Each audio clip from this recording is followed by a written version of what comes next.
Don't make me laugh. Don't make me laugh.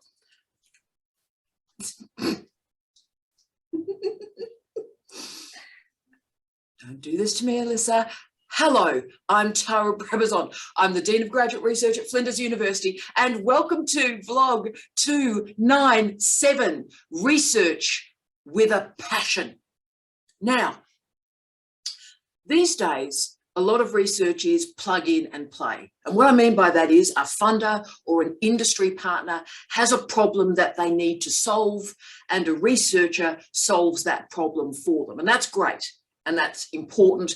And in many ways, that's probably the future of higher education research. But it wasn't always thus. 20 years ago, a large group of our students used to come to our university with their project, with their passion, with their agenda, with something they really wanted to investigate, something that mattered to them personally and professionally and politically. These sort of projects now are pretty rare, but I have one for you that we're going to talk about today. It is my pleasure to introduce the legendary Alyssa Armstrong. Now, Alyssa has just about finished her PhD. She's in the final writing up phase. She looks remarkably healthy for being in the final writing up phase. She is amazing, but she's doing that final hard yakka component. So it's really good, I think, to capture someone in the middle of that final stage, because often they're hiding and bunkered down in their room. So I'm letting her into the light so you can see what this final stage looks like as well. And can I say, this thesis that she's working on is an absolute ripper. It's brilliant. It's exciting. It's fabulous. And 20 years ago, theses like this were really common, and they're not anymore. So you know what? Let's be enthused. Let's step once more into a passion project, knowledge that matters personally as much as professionally and intellectually. Good morning, Alyssa. You are on mute. Are you doing this intentionally to me? You are on mute. How about now? You are not on mute now. And that is, just so you know, dear people watching this vlog, that is probably a metaphor of our relationship. Good morning. Hi. Would you like to say anything to the university? Would it be an inappropriate time to remind you that my name is said Elisa? Yes, I know, but I always say it as Alyssa because I can't say Elisa. It's my stage name.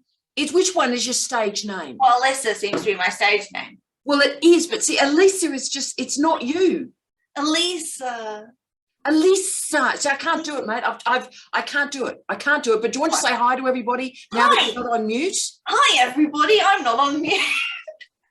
This has been our relationship through the entirety of your candidature. Are you excited? I am so excited and nervous, and my hands are really sweaty. They mustn't be sweaty because it's a fantastic thing we're about to share with the universe. Okay, let's do this. Now, the first question is, I've talked a lot about passion so far and the passion of your project, right? So people want to know, what is this project, right? What is this passionate, exciting, enthusiastic research area? Go for it, superstar. Women's experiences in the Dungeons and Dragons fandom. So it's fandom studies with a gendered lens, kind of looking at how women interact with and within the D&D fandom. Now, so therefore, why that topic? Why that topic, my darling one? So why have you decided that was a thing you're going to do a PhD on? Well, during my master's, I got to do a major project that I got to pick the topic of, and I did it on The Walking Dead. Not that I enjoy the TV show at all, but I really love zombies. I love zombies too. The first season is like very sexist, and I really enjoyed applying theory to things that I actually really loved and seemed really relevant to me. Yes. And so when it came to the idea of having to pick something big enough and interesting enough to dedicate essentially 3 years of my life to and potentially become an expert on. Dungeons and Dragons seemed to be the thing. I loved playing it. I liked reading about it. It was pretty topical as it was coming into like a big resurgence. So yeah. Look, and that's brilliant. And we're going to talk about that master's in 1 second. But the idea that that's rare, that you have this passion for this area and the theory and the praxis and everything aligns, that used to be the way that cultural studies was done. 15, 20 years ago, that was the common way of doing things in the humanities and in cultural studies. And the idea that sort of what you're doing now, I mean, you are the only cultural studies student at Flinders University. How does that feel? Scary and a little bit weird. Like, right?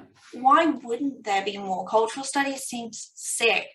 But I guess it kind of comes down to that idea that people, like I'm doing a PhD because I thought it would be really cool to be a doctor. Yeah. And I'm not really thinking big career picture, right? So I'm doing the PhD because I thought it would be cool.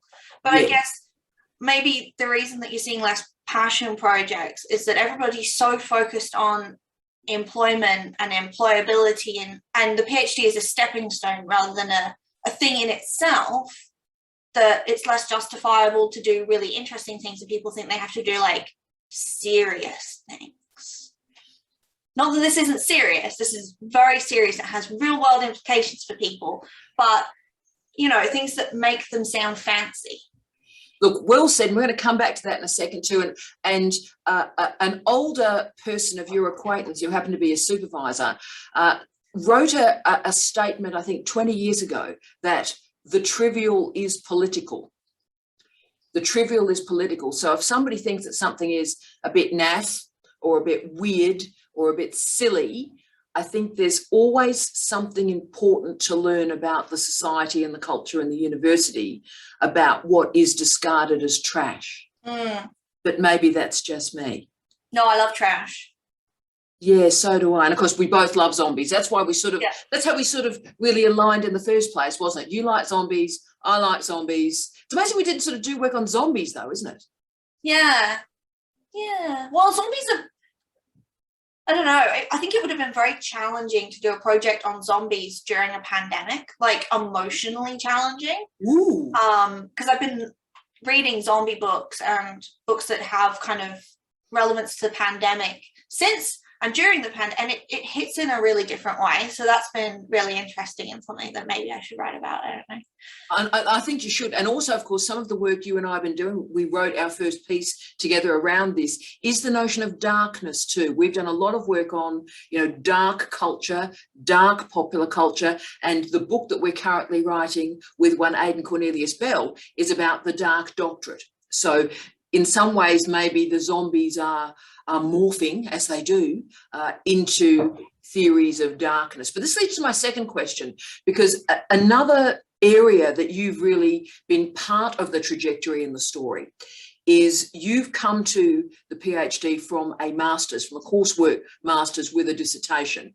And that's an increasing pathway for students. Now, the tough question, and be as honest as you can because you nearly finished the PhD and you've done brilliantly, but do you think that coursework masters, and again, I'm looking straight at you, be honest with me, do you think that coursework masters prepared you to do a PhD? Oh, I'm already getting a shake, so talk to me, mate. Nah, so I don't know whether it was because the master's degree was in something that I hadn't studied before. So my bachelor's, neither of them were in women's studies. So my master's was a real pivot. However, I don't feel that the master's really gave me a grounding in women's studies. There was a lot of, like, it was very interesting to learn about development studies, but I felt like I came out having maybe more of a qualification in development studies and how that's gendered than I did in kind of the foundations of kind of like feminist theory and kind of more of the other sides of women's studies. Also, I did a thesis in it, so it was only 18,000 words. Yes. But it was a really weird experience because, wow, I don't know, I got to choose this topic and that was cool, but I didn't have the same kind of supervisory relationship that I have now So I was very much writing in isolation. And I don't think it really prepared me for writing something bigger. Yes. It was kind of like writing a glorified essay that kind of ended up being a bit bloated. I don't think there was anything, I don't think there's anything wrong with it, but a lot of the master's coursework that I did just felt like bachelor's topics, but with like longer word limits. So there wasn't really that extension and challenging of ideas. So then you kind of jump into PhD, and it's a real leap in how autonomous you have to be, and that real drive to extend yourself rather than being fed kind of these very basic readings. Yes. I also don't feel that the style of writing that I did in my master's was of a PhD style, in the sense that, again, it felt like glorified, like long assignments. Yes. Rather than one of those pieces of work where you have your own voice and you start developing kind of that opinion and approach and kind of, does that make sense? Look, it does. And the weird thing is, I'm only asking that question of you now because I've always believed passionately in the coursework master's degree. I've done 3 of them, and I did a research master's, and I've just finished a coursework master's like literally 3 weeks ago. And I was horrified, mate. I was horrified at the lack of reading, the short assignments, and the inverted commas dissertation was, as you've stated brilliantly there, a glorified essay. So as Dean of Graduate Research, that frightened me a lot, because I've always believed passionately in the coursework masters as, really prepares you for a PhD. And having been through my own coursework masters, there is actually no relationship between those qualifications at all. Now, I think you had a better history and heritage than I did, but it's interesting. I didn't know how you would answer that question. What would you recommend to people that are making that transition themselves, Alyssa, mate? From master's to PhD? Yeah, so in other words, they're doing the coursework, they've done dissertation. Is there anything that you could help them with in the gap between the 2 quals that they could do to help themselves? Read. Yeah. Read. So much reading. Like, and be maybe a little bit weird with what you read. Like, follow those weird pathways. Because I feel like in masters and in coursework generally, you kind of get this very like narrow perspective given to you, potentially. Like, it can be a bit political in what you are and aren't shown in your readings. But like, if something is interesting, don't be afraid to read something that's got less citations. Woo!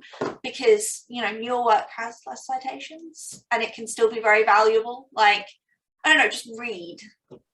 You are the wisest of wise people, oh Yoda. No, it's funny. I haven't really learned that lesson late. And I've always sort of read in a very structured way. In this current job, when I haven't had a lot of time, I've read widely, and maybe not always reading for the article, just reading widely. Oh, that's new. That looks interesting. And that's freshened up my entire academic career. But you got there some decades ahead of me. Now let's talk about the surprise and the surprises in your doctorate. And these surprises emerged very, very early. And that was through your capacity to gather data through your survey. Now everyone just hang on to yourself, right? Hang on to yourself. I'm going to ask the question, tell us about your survey and what happened. So I posted my survey to Facebook, as I had ethics approval to do so, blah, blah, blah. I posted it, I think it was like on a Friday, like early afternoon. Yeah. And then I went to work. Yeah. And I was kind of just periodically checking how many replies I had, because I was getting more than I thought. I was like, well, if I get like 100 responses, that'll be pretty good. I should be able to get a good spread of kind of different opinions from that. But before I'd even finished a couple of hours at work, I had hundreds of responses. And so I ended up only having my survey open for 17 days before I capitulated and closed it, which was a good idea. And I should have listened to my supervisor and closed it sooner. Yeah. But I ended up, so I had 3 surveys. Yes. So I had a player survey, a non-player survey, and then I had a survey where I asked people about character builds they had, because I thought it would be interesting.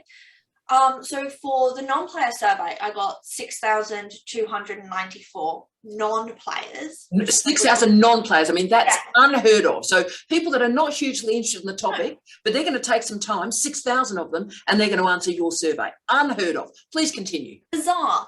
And I got 31,098 different character builds. Well, that's the amount of responses I got. I actually ended up with like a lot more builds than that because some people filled in like 10. Like, it was crazy. And then for my player survey, which is kind of like the core of what I needed to get done, I got 49,393 players responding, which is wild, especially because it wasn't a particularly short survey. No. There was like 25, 26 questions on there. I mean, some of those are demographics, so they're like click box, but there was a lot of like long answer response, like things. Because I thought, if only a few people do it, I want to get as much data from those few people as possible. But people took a significant chunk of time to fill out my survey, and they spread it, which was cool. I had that snowball recruiting without having to do anything. So I didn't have to ask people to share it. I found that people were just sharing it of their own accord, which was really awesome.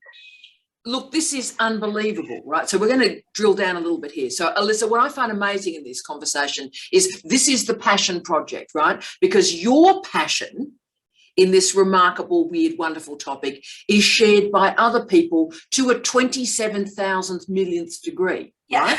So, in other words, you love it, and a stack of people who also love it went with you on this journey. And, that's remarkable. We'll get to that in a second. But for me, it's always the people, you got such a great response from the non-players. Yeah. And I will never really grasp why that happened, except it did appear, because I was watching it during that weekend, it was progressing like a rolling train. It was remarkable. And certainly I shared it, and I know, because obviously I've, supervised 100 plus students just looking at popular culture, and I think they all were terribly interested in it, so they filled it in, and then they sent it on, and it snowballed and snowballed and snowballed. I've never seen a cascade like this. So this is a tremendous story. There's a whole series of methodological papers that you're going to be writing about this. But then the next question is, okay, this great thing has happened, but what are the consequences to a thesis when you've got this amount of information? Well, it's incredibly validating from a personal perspective, because you're kind of screaming about this topic that you think is really important, and to have almost 50,000 other players and whatever say, yeah, we're interested in this, we think this is important, we want to talk about it, is incredibly validating, especially for a passion project that a lot of people have been quite negative about to my face. Like, this kind of showed them. So you kind of like buoyed up and you're like, woo! And then you start to read the results, and it's incredibly, incredibly overwhelming. There is so much there. There are so many avenues that I could follow, and yes, you just kind of get paralyzed and overwhelmed. It's like, where am I supposed to go with this? And how do I do it justice? Yes. So I have spent a lot of time just being like, what do I do? And how do I go about it? Because originally I was going to stick it all in like in vivo. Yep. And SPSS, and those would be my kind of two main tools. Yeah. I got a new computer to handle this because it killed my old computer. I'm not yes. Your data set killed the computer. Yeah, it did. It's zombie computer. Yep. Poor baby. Poor baby. So I got a new computer, and even with new computer, I'm watching SPSS. It thinks every time you get it to do anything, you see applying to 10,000, 20,000, 30,000. So that was like overwhelming, because I was obsessively saving in case I lost stuff, and I did occasionally lose stuff because the program just crashed. Yes. But in Vivo, I couldn't get to work at all. No.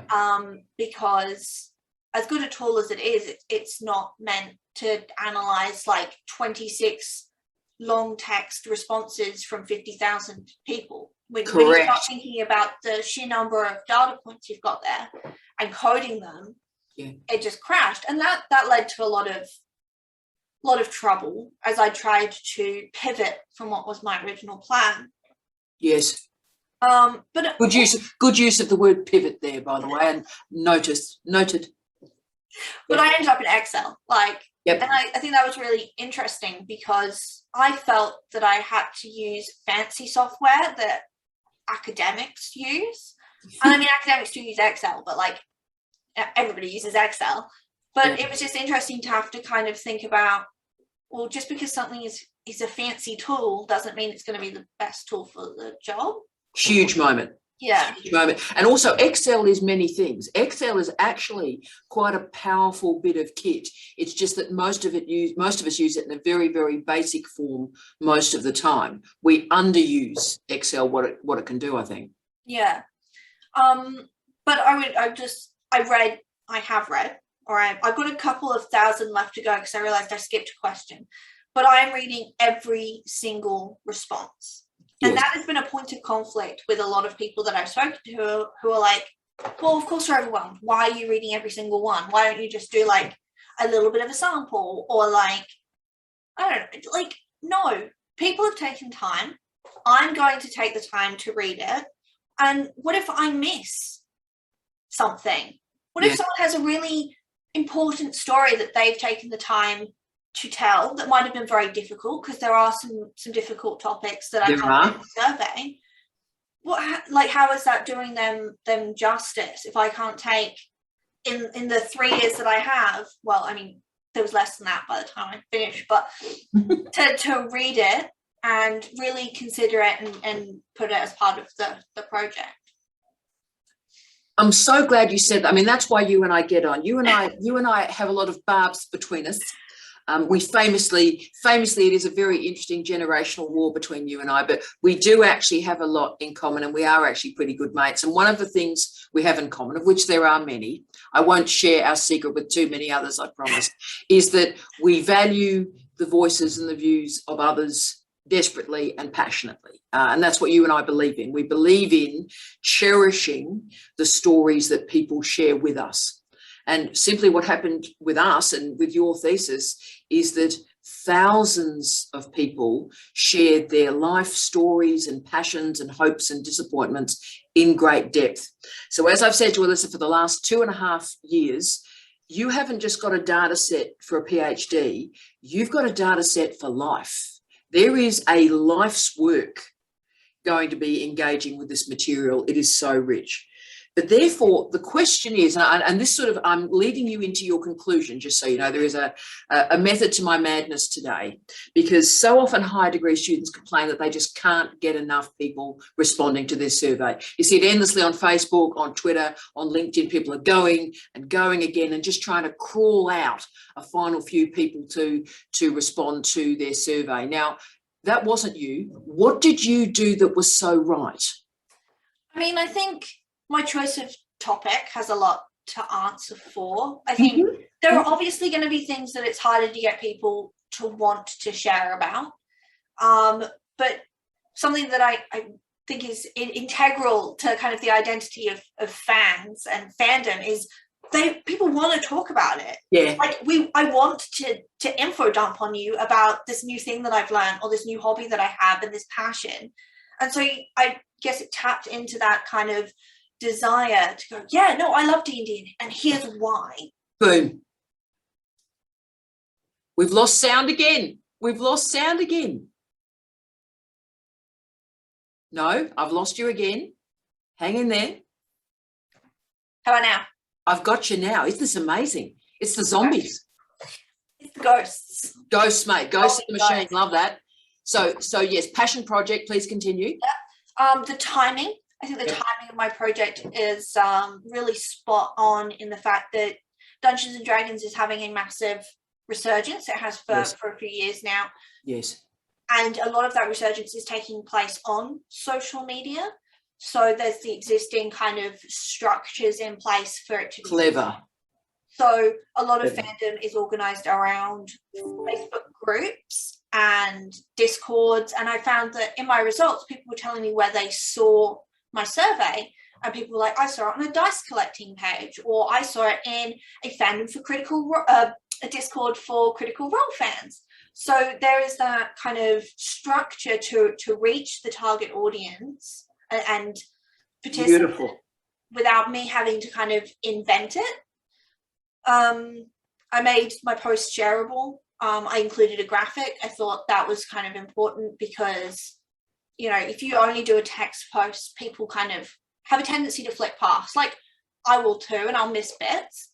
I see other people's research projects, and a lot of the time I'm not eligible, so I can't do them. But you know, you see them and it's a block of text, and then it's a link to something like Qualtrics or whatever it's called. Yeah.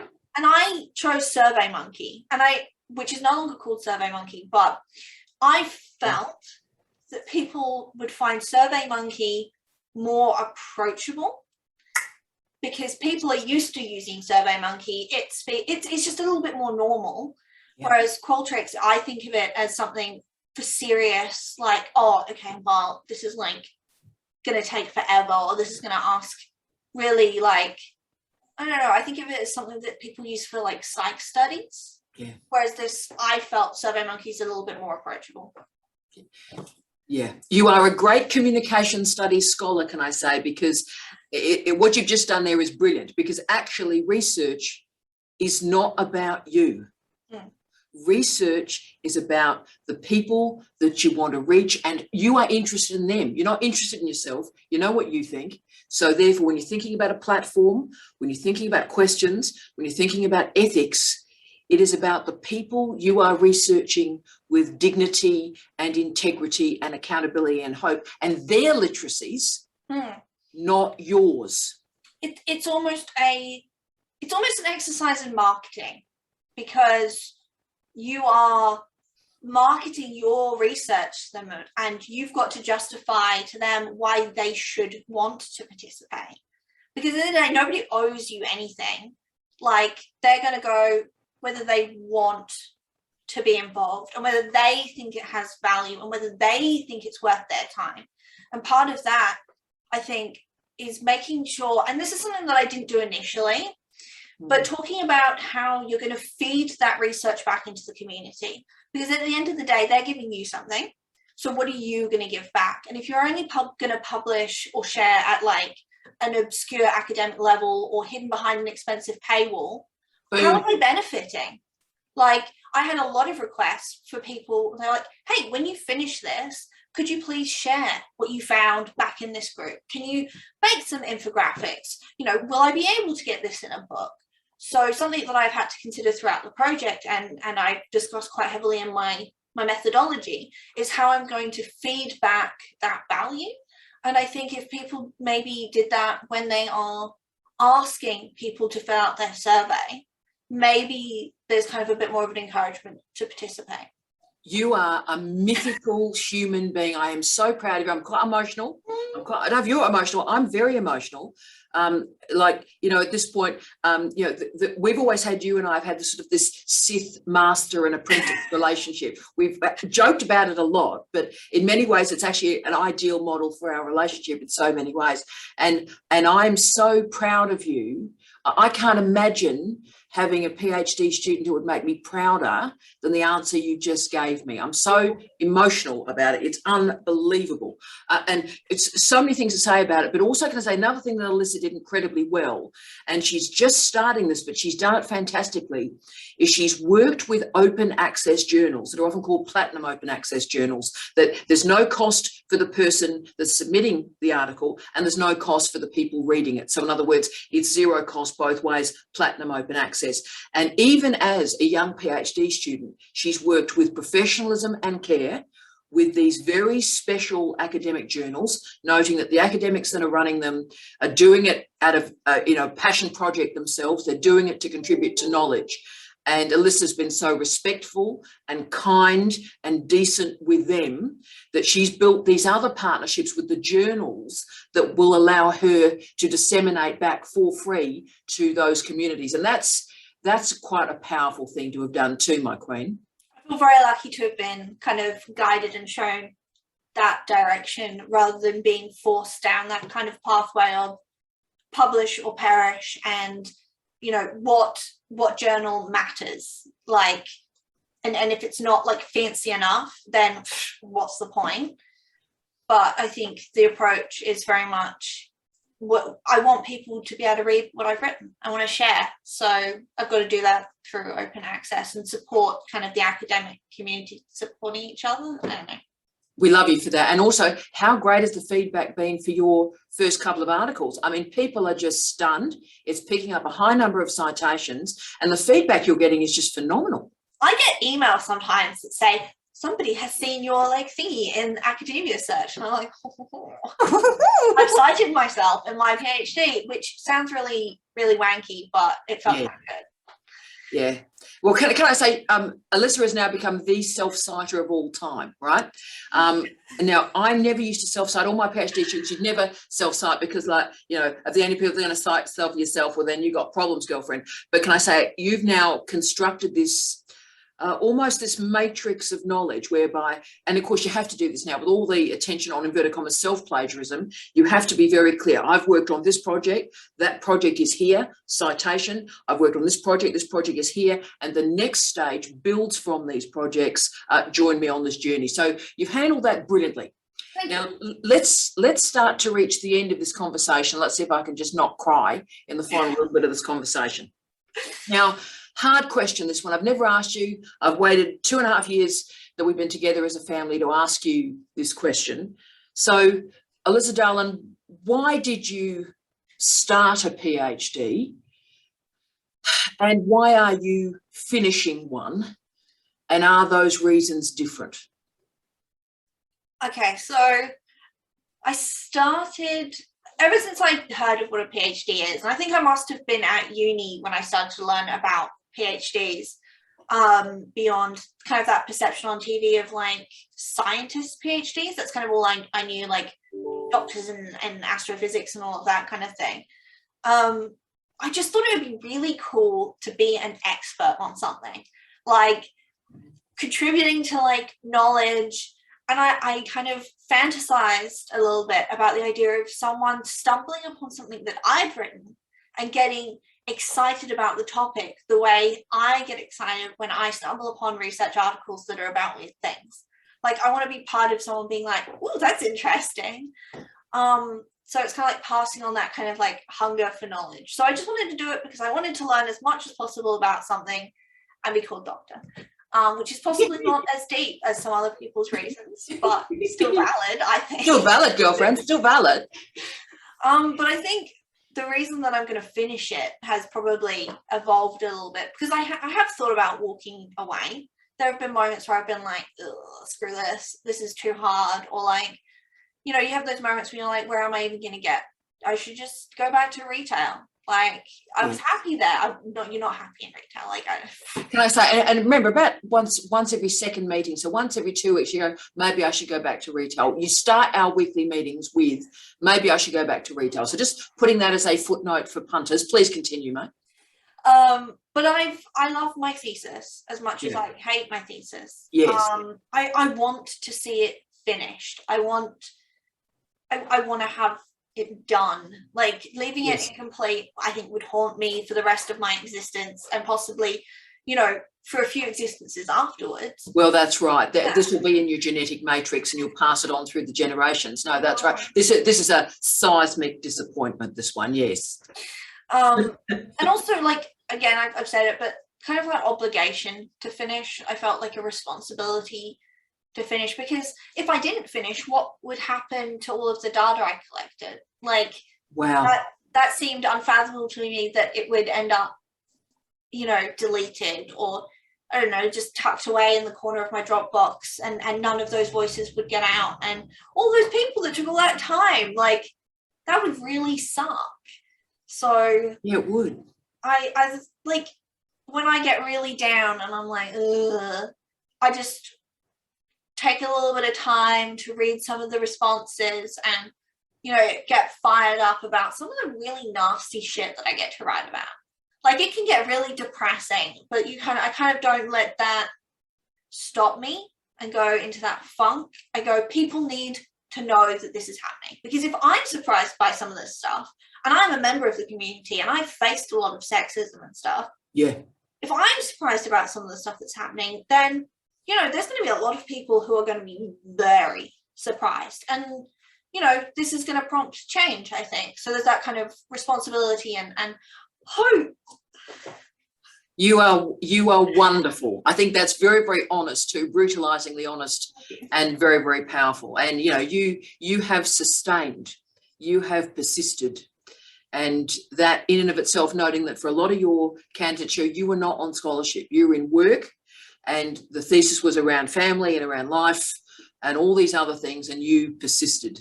So Yeah. it's a remarkable story. Thank you. Last question, and then we finish our party. You've done brilliantly. Well done, you. I haven't sworn. I haven't said any bad words. Yeah, you have sworn, just so you know. You have sworn. Don't worry about it. Don't worry about it. It's fine. I'll do a warning. We'll pretend we're sort of down with the young people and stuff, and I'll do a warning on the YouTube channel. This one's a bit risque. Explicit. Anyway, yeah, sorry. Yeah, so please continue. Last question. Now, a lot of people watch this wonderful YouTube channel who are thinking of doing a PhD. Probably about a third of our viewers are people that are gonna or are thinking of doing a PhD. So what would you say to these students around the world who are deciding, do I add myself to a supervisor's project? So the supervisor has advertised these projects and I go to those projects, or do I continue and create a passion project that's important to me personally and professionally and intellectually? What would you recommend to those people, my love? I would say go for something that matters to you, and fine if jumping onto somebody else's project and they're studying something that really hits a chord with you, like that's fine, like that's not an issue, but you should definitely do something that fuels you. The only other PhD student I knew before I started my PhD, he jumped onto a supervisor's project because he wasn't sure what he wanted to do, and he hated it, and he was miserable. And I saw this really amazing person kind of crumble in confidence, and it was really depressing. I don't know how I still ended up doing a PhD actually, but and he ended up trying to downgrade it so he would at least leave with a master's. But he hadn't, like, they couldn't pull it together, and he ended up pulling the plug, and he'd spent like 2 years working on someone else's project, something he wasn't interested in, couldn't really pull it together, and he left with nothing. And he was an incredibly hardworking student. Like, he'd done honours, he was an HD student all the way through, and the project broke him. He's not in academia anymore. He can't do it. And that, I think, is a good example of why, because when shit gets tough, yeah, like what is going to make you sit at your computer or, you know, read something else? And if it's not passion, like, or interest or a strong emotional connection, then I think there's the potential for you to struggle. Because at the end of the day, it's a job.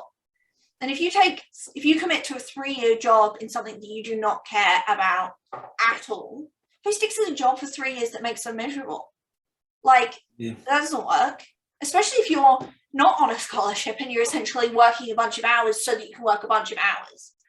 Like, huge point. Miserable. But I think also you have to tread really carefully with studying something that you are emotionally, politically, or personally embedded in, because it will change your relationship with the topic and the community.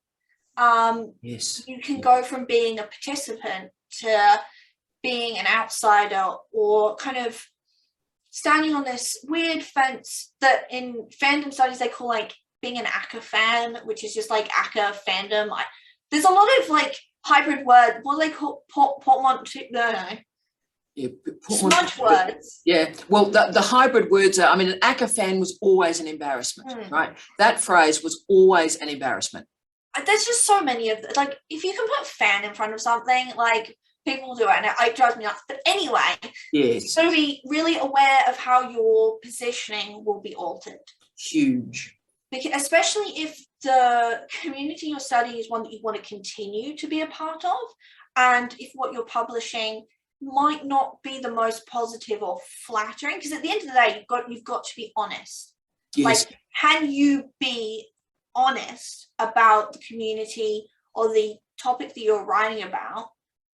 Like, examining your motivations for writing it, because if you're writing it because you want to share how amazing something is without being willing to shed light on the shit parts, that's not proper research. No. You've got to acknowledge your biases and also challenge the preconceived ideas, because I had some ideas about what was going to come up in this research. Like, I was fairly sure that I was going to be able to write some really mean shit about Critical Role. Yeah. But it's not what I thought it was. No. And that's awesome. But I am far enough back from it that I can be objective about that. Yeah. But if you're expecting to write your PhD about one thing because of your relationship with the community, and that isn't the way it's going, you have to be able and willing to kind of shift and stay safe. Now, wow. So you are a different human being than the one I met 2.5 years ago. But for everyone watching this, can you see why we focus so much attention in research training on epistemology, ontology, and methodology and their relationship? And if you need to see why we focus on that relationship, Alyssa's answer in the last 5 minutes captures it magnificently. So all I want to say to you, you rat bag, is how much I absolutely adore you. You've brought faith and light and so much laughter into my life. You are amazing. Thank you. Thank you. I feel very lucky to be your student. We've had a ball, you and I. We've had crazy. It's been crazy. We've had a ball, and it's so rare these days that a popular culture supervisor and a popular culture student get together and have a blast for 2.5, 3 years and produce some absolutely amazing research. And again, Alyssa's got this once in a lifetime data set. It has been a privilege to be your supervisor and see in popular cultural studies that data set live and breathe and be triumphant. So you are legendary, my darling, and you've got a great career in front of you. Don't ever doubt that for 1 minute. This passion project will create a passion career. Oh, I like that. I think it's also true. Yeah, but I want a t-shirt. Okay, I'll organise that t-shirt for you the day you finish your thesis. Deal. No pressure. So we wish you, and how fantastic is she? I just love this woman. And remember her name, Alyssa, or Elisa, as she likes to say. But I mean, I can't say that because that just doesn't sound right to me. You remain Alyssa Armstrong, legendary. So we wish you, and I wish you forever, my darling, but we wish you love, light, and peace. Elisa and Alyssa and Tara. Out. Woo! Oh, my arms are we did it! It's alive! Yeah. How great was that? Are you happy with that? Yeah. I think you were brilliant. I was hella smart. You were hella smart, mate. You were hella smart. Look at this bloody mug. I'm going to get my green mug now. Look, see, who's got the bigger mug? Have I got the bigger mug? Is yours full of vodka, though? No, it's full of hot water. Isn't that just devastating? Mine's full of cold water. I just wanted to look fancier than drinking out of a pump bottle. Oh, that's very nice. Dal, you realise, #no pressure, you realise we just wrote your conclusion for you, don't you? Oh, shit, we did. So if you just transcribed the last 44 minutes, that's your conclusion. Nice. Okay, yeah, I've got notes because I obviously didn't want to come in without any thinkings. Any thinkings? Yeah. Yes, because you need the thinkings and the learnings and stuff. Can't do on the fly. I can't think on the fly. No, you were brilliant. Are you comfortable though? So are you comfortable with how that progressed? Yeah, it was awesome. I thought it was awesome. You were very loquacious. Thanks. Is that a fruit? Yeah, look, it's very, very luscious fruit.